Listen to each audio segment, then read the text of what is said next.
Hey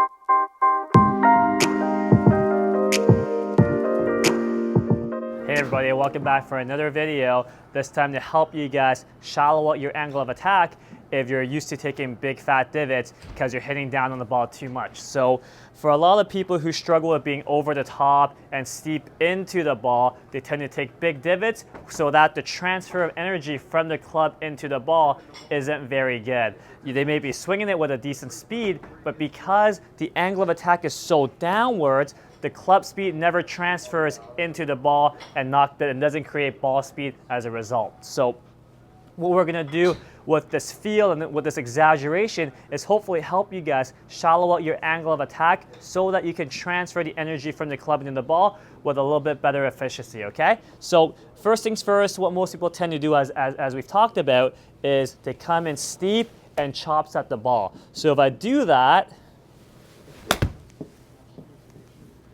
let's take a look what that gives us. I've exaggerated quite a bit there. I'm 15 degrees downwards, and you can see the efficiency is only 1.18. So with that, typically with a mid iron, I have an 8 iron in my hand, we want to see the efficiency be around, mid 1.3s, okay, on a solid hit. By being 1.18, there is very little transfer from the club into the ball. So to change that, what we want people to feel like they do is to start the downswing, instead of pulling the hands and grip downwards, we want to feel like we get the club head down without the hands coming down. So you can see when the hands come down, the club head stays really high up above the ground and above my hands, and as a result, the shaft is very vertical. If I'm able to let my wrist angles go and down hinge, you can see that the shaft gets a lot flatter while my hands stay up. We want the club to get lower so that it can come into the ball from a lower spot as opposed to getting the club to come from a high spot. So to do this, the exercise to do this is to just make your normal backswing. From here, let's just stop for 3 seconds. We're going to down hinge and let go of all the angles while we still have a firm grip on it. And you can see from this angle, if I down hinge, I've gotten the length of my arc back and very wide. Okay, that's the idea for this drill. So back to my hitting position. If we make our backswing, we stop, we down hinge and get our width and arc back. All we're going to do from here is try to get this club head to travel back and down so that the club comes from really low into the ball. So it kind of looks like this. We stop at the top, we let the angles go, and then we just rotate through the ball, and we should be able to see a much shallower angle of attack. So that was actually 0.9 degrees up, and you can see the efficiency was 1.29, even though it hit that ball really, really low on the face. So I'll try another one for you guys. Same thing. So we make our backswing. All we do is down hinge and stop, and then maintain this and just turn through the ball. Okay, again, that felt very flat through the ball. I've hit that off the toe, but still, I've hit that way off the toe, but still 1.22 is better efficiency than 1.18, and I'm 0.1 down, so I'm very level through the ball. Okay, so I'll try one more for you guys. We're going to stop at the top, we down hinge, and then we just turn through it. I've hit that much better, it felt like, and that was 1.37 efficiency, which is much more in line with what we want to see. I'm 0.6 degrees down, which is much shallower than being double digits down.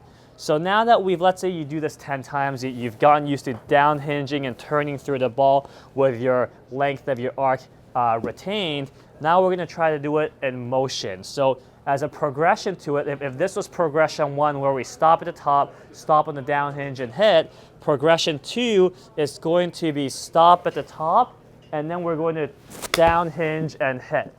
And that felt really, really good there. The numbers show that I've hit that pretty solid 1.36 efficiency, and I'm only 1.3 degrees down, which is definitely on the shallow side with an 8 iron. So let's say we do 10 shots progression 1, 10 shots progression 2, which is, again, I'm going to stop at the top, and then I down hinge and hit. Then I'm going to move forward towards trying to make my regular swing without stopping, trying to implement this idea, okay? So let's try one where I'm going to go make my backswing and just down hinge and hit without pulling down on the grip and handle. So let's see what we can do. We make a normal swing and then down hinge and hit. What we're going to see there is a much shallower angle of attack, 2.4, and a pretty decent efficiency of 1.29, even though I didn't hit that really in the middle of the face. So I'm going to do one more for you guys. All we're going to do is make our backswing, and the first thought is to just turn and down hinge and get rid of all our angles to start the downswing. Okay, so backswing, down hinge, and from there we're going to see we have made a very shallow angle of attack, 2.4 with the 8-iron. So hopefully that helps you guys who struggle with being very steep into the ball, shallow you guys out. Hopefully that will help you guys get a little bit more ball speed out of your current club speed and just give you guys, a better contact, better feel through the ball, and more enjoyment when you play golf. So hope that helps. Any questions, leave in the comments below, and we'll catch you guys next time. Thanks, guys.